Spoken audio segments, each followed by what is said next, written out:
بسم اللہ الرحمن الرحیم نحمدہ ونصلی علی رسول الکریم رب اشرح لی صدری ویسر لی امری واحلل عقدۃ من لسانی یفقہوا قولی اللہم صلی علی محمد وعلی آل محمد کما صلیت علی ابراہیم وعلی آل ابراہیم انک حمید مجید اللہم بارک علی محمد وعلی آل محمد کما بارکت علی ابراہیم وعلی آل ابراہیم انک حمید مجید۔ دوستو بزرگوں، ہماری جو بات چل رہی تھی وہ سیرت کے موضوع پہ چل رہی تھی اور عرب کے احوال، پھر آپ علیہ الصلوۃ والسلام کی پیدائش، پھر چھوٹی زندگی، اور ہماری بات جو وہاں پر پہنچی تھی شادی، پھر شادی کے بعد مکے کی تعمیر، کعبے کی تعمیر۔ تو ہماری بات جو پہنچی تھی وہ یہاں تک پہنچی تھی کہ تعمیر کعبہ کے بعد حج اسود کو رکھنا۔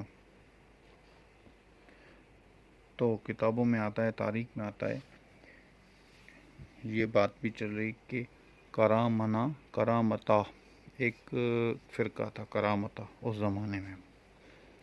تو اس نے کیا کیا، بڑا بدبخت بے دین فرقہ تھا، اس نے کیا کیا کہ اپنا ایک جد الگ کعبہ بنایا بحرین میں۔ پھر انہوں نے کہا بھائی کعبہ تو بنا لیا، اب کعبے کے لیے حج اسود چاہیے۔ حج اسود کہاں سے لائیں؟ پھر حج اسود کو انہوں نے جو ہے نا کعبے سے نکالا اور چوری کر کے لے کے گئے اپنے جا کے ادھر انہوں نے، وہ بڑی طاقت والی قوم تھی تو کوئی مقابلہ نہیں کر پا رہا تھا، تو انہوں نے جا کے اپنا جو حج اسود ہے نا اپنے کعبے میں لگایا۔ کسی روایت میں آتا ہے، بعض روایت میں آتا ہے کہ 20 سال کعبہ سے نا حج اسود دور رہا۔ کسی روایت میں آتا ہے کہ 70 سال جو ہے نا وہ کعبے سے وہ جو دور رہا حج اسود۔ تو یہ سارے سیرت کے پہلو ہیں جن پہ بات چل رہی ہے، کیونکہ ایک ایک بات جو ہے ہمارے نبی پاک صلی اللہ علیہ وسلم کی نرالی ہے، اور اللہ جل شانہ نے قیامت تک حضور اقدس صلی اللہ علیہ وسلم کو رکھنا ہے، قیامت تک ان کی نبوت کو قائم رکھنا ہے، قیامت تک ان کی ہر چیز کو قائم رکھنا ہے۔ اسی اللہ جل شانہ نے سارے اسباب ایسے بنائے۔ فرمایا کہ زمزم تھا نا، زمزم میں اسماعیل علیہ الصلوۃ والسلام کے پاؤں مبارک لگے، جبرائیل علیہ الصلوۃ والسلام کے پر مبارک لگے، اور پھر ایک بار نبی پاک صلی اللہ علیہ وسلم نے پانی اٹھایا اور پانی کو پیا، پھر تھوڑا سا جھوٹا اور اس میں اپنا لعاب مبارک ڈال کے پھر اس پانی کو واپس زمزم میں ڈال دیا، اور آپ نے فرمایا کہ میری جو امت ہوگی وہ قیامت تک میرا جھوٹا پانی پیتی رہے گی، میرا لعاب مبارک پیتی رہے گی۔ اور ویسی طرح سے حج اسود کا بھی ایسا ہی ہے۔ حج اسود کا فرمایا حضرت آدم علیہ الصلوۃ والسلام کے ساتھ حج اسود اترا تھا زمین پر، پھر ابراہیم علیہ الصلوۃ والسلام نے اس کو جوڑا تھا کعبے کے ساتھ، پھر رکھا تھا کعبے کے ساتھ حضرت ابراہیم علیہ السلام، اور نبی پاک صلی اللہ علیہ وسلم نے اپنے ہاتھ سے جوڑا تھا۔ تو یہ سارے جو مناظر، اور آج تک جو پانی ہے وہ زمزم کا پانی، اور کعبے کی بھی ایسے، کعبے کو بنایا تھا آدم علیہ الصلوۃ والسلام نے، پھر ابراہیم علیہ الصلوۃ والسلام نے، پھر کعبے کو بنایا نبی پاک صلی اللہ علیہ وسلم۔ تعمیر کا کام تو ہوتا رہا، پر نبی پاک صلی اللہ علیہ وسلم کو اور اللہ جل سب سے پہلے آخری نبی کو سب سے پہلا کعبہ دیا، اور پھر پانی میں بھی ایسے زمزم کا پانی، جب نبی پاک صلی اللہ علیہ وسلم کے زمانے سے آج تک وہ پانی ویسے کا ویسے چل رہا ہے، بند نہیں ہوا، اور زمزم کا پانی لوگ شفایاب ہو رہے ہیں، اور زمزم کا پانی پوری دنیا میں جا رہا ہے اور پوری دنیا والے پی رہے ہیں۔ تو یہ کچھ احوال تھے زمزم اور حج اسود کے بارے میں۔ تو فرمایا کہ نبی پاک صلی اللہ علیہ وسلم کی جب عمر اب 40 کے قریب ہو گئی، مطلب اب نبی پاک صلی اللہ علیہ وسلم کی شادی ہوئی، پھر جیسے شادیوں کے بعد پھر جیسے میں نے آپ کو بتایا کہ کعبے کی تعمیر ہوئی، تو اب نبی پاک صلی اللہ علیہ وسلم کو نبوت قریب آتی رہی، تو خواب آتے رہے، اور یہ اللہ جل شانہ کا قاعدہ ہے کہ ہر نبی کو اللہ جل شانہ نے نبوت جو ہے وہ 40 سال کی عمر کے بعد دی. کچھ شاید ان کو نبوت اللہ نے پہلے دی، جیسے عیسیٰ علیہ الصلوۃ والسلام ہے، یحییٰ علیہ الصلوۃ والسلام، ان کو جلدی ملی.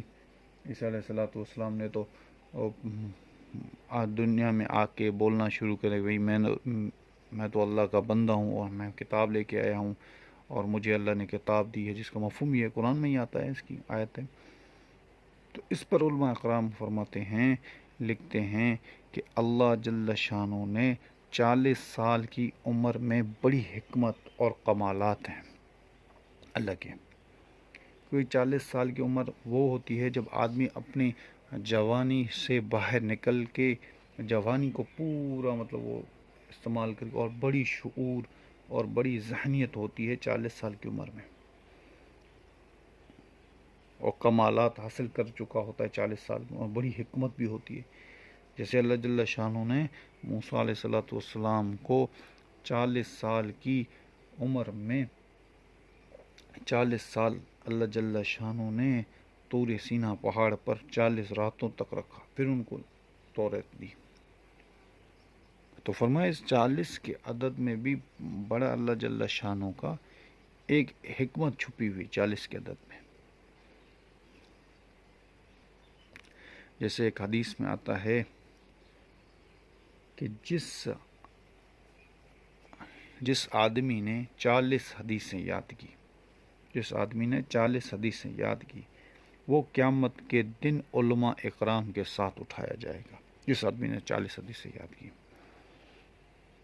اور فرمایا ایک حدیث میں آتا ہے جس آدمی نے 40 دن مدینہ منورہ میں تکبیر اولیٰ کے ساتھ نماز پڑھی تو اللہ جل شانہ اس کو 2 پروانے دیتا ہے. ایک جہنم سے چھٹکا بھی آدمی جہنمی میں نہیں ڈالا جائے گا، اور نفاق سے بری کہ یہ اب آدمی منافقوں میں بھی نہیں لکھا جائے گا. ایک حدیث میں آتا ہے کہ 40 نمازی جس نے پڑھی مدینہ شریف میں مسجد الحرم میں، مدینہ میں مسجد الحرم میں 40 نمازیں پڑھی، اس کے ساتھ بھی یہی تکبیر اولیٰ کے ساتھ 40 نمازیں، وہ بھی نہ ہی جہنم میں داخل ہوگا، نہ ہی نفاق میں بری ہوگا، سے بری ہوگا.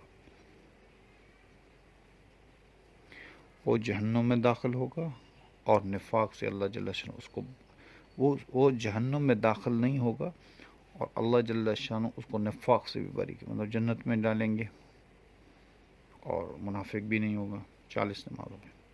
اور اسی طریقے سے ایک حدیث میں آتا ہے جس میں آدمی کی پیدائش ہے کے بارے میں ذکر کیا گیا، اس میں بھی ایسے 40 دن تک نطفہ، پھر 40 دن تک گوشت کا لوتھڑا، پھر 40 دن تک اس میں ہڈیاں بنتی ہیں، اور 4 مہینوں میں وہ مکمل ہو جاتا ہے. تو اسی کے لیے یہ ہمارے حضرات جو ہیں، اہل علم جو ہیں، لوگ ہیں، وہی اسی بات کو لیتے ہیں کہ بھئی 40 کا عدد جو ہے بڑا خاص ہے اللہ کے نزدیک، اس میں بڑی کرامات ہیں. اور فرمایا اسی حساب سے 40 میں جو لوگ چلے کٹواتے ہیں یا ذکر کی محفلیں لگاتے ہیں یا تبلیغ والے چلے میں لے کے جاتے ہیں، وہ بھی 40 دن اسی میں سے نکل آگے ہیں، اور اللہ پاک اس میں اللہ پاک ان کی تربیت فرماتے ہیں 40 دن میں. اور اب بات چل رہی تھی خواب کے بارے میں. تو نبی پاک صلی اللہ علیہ وسلم کے جو خواب جو تھے، خواب وہ صاف اور سچے تھے.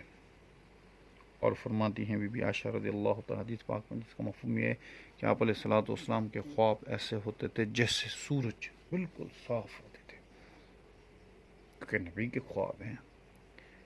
فرمایا کہ اللہ جل شانہ فرماتے ہیں ایک خواب کی 3 قسمیں ہیں. ٹھیک ہے، یہ بات یاد رکھتے ہیں، خواب کی 3 قسمیں. ایک وہ خواب جو سارا دن انسان کی ٹینشن ہو، سوچتا ہو رات کو خواب میں آ جائے، یہ بھی خواب ہے. اور فرمایا دوسری قسم خواب کی جو ہے وہ شیطانی ہے. شیطان خود خواب دکھا کے، اور اس کو شیطانی خواب ہوتے ہیں. فرمایا تیسری خواب کی جو ہے وہ اللہ جل شانہ خود خواب دکھاتا ہے.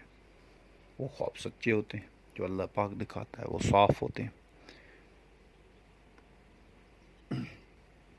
اور جیسے کہ پہلے بھی بتایا گیا ہے کہ اللہ جل شانہ نے اپنے نبی کی زندگی پر پہرا رکھا ہے، پورا پہرا رکھا ہے.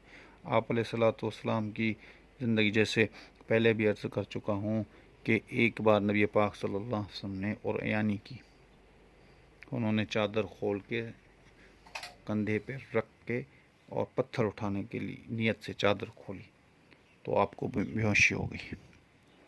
اور ایک جگہ پہ آتا ہے کہ آپ علیہ الصلوۃ والسلام قریش کی ایک شادی پہ گئے. انہوں نے کہا دیکھوں قریش کی شادیاں کیسے ہوتی ہیں، وہاں پہ گانا بجانا ہوتا تھا. تو اللہ جل شانہ نے 2 راتیں آپ کو نیند دے دی. اتنا غلبہ نیند کا آپ کو نیند آ گئی، آپ نے کچھ نہ سنا اور کچھ نہ دیکھا. تو اللہ نے جب اتنے پہرے لگائے تو اللہ نے اپنے نبی کے خواب پہ بھی پہرے لگائے تھے.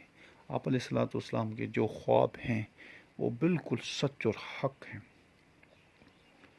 اور پھر ایک دوسری بھی حدیث میں ہے جس کا مفہوم یہ ہے کہ خواب کے بارے میں جھوٹ نہ کہیں. مطلب کہ آپ نے کوئی خواب نہ دیکھا، حدیث میں آپ نے کوئی خواب نہ دیکھا تو آپ نے کہا نہیں میں نے خواب دیکھا ہے، فلاں آدمی کو میں نے دیکھا ہے، فلاں آدمی سے میں پیسے لے رہا ہوں، فلاں آدمی نے مجھے خواب میں آ کے مجھے زیارت کی اور اس نے کہا کہ جا کے فلاں آدمی سے پیسے لو. یا کوئی بھی خواب آپ نے خواب نہیں دیکھا پر آپ نے ایسے جھوٹ بولا. تو فرمایا کہ یہ خواب جو ہے اللہ کی طرف سے ہے. اس خواب میں جھوٹ کہنا گویا کہ تم نے اللہ پہ جھوٹ باندھا ہے، گویا کہ تم نے اللہ پہ جھوٹ باندھا ہے.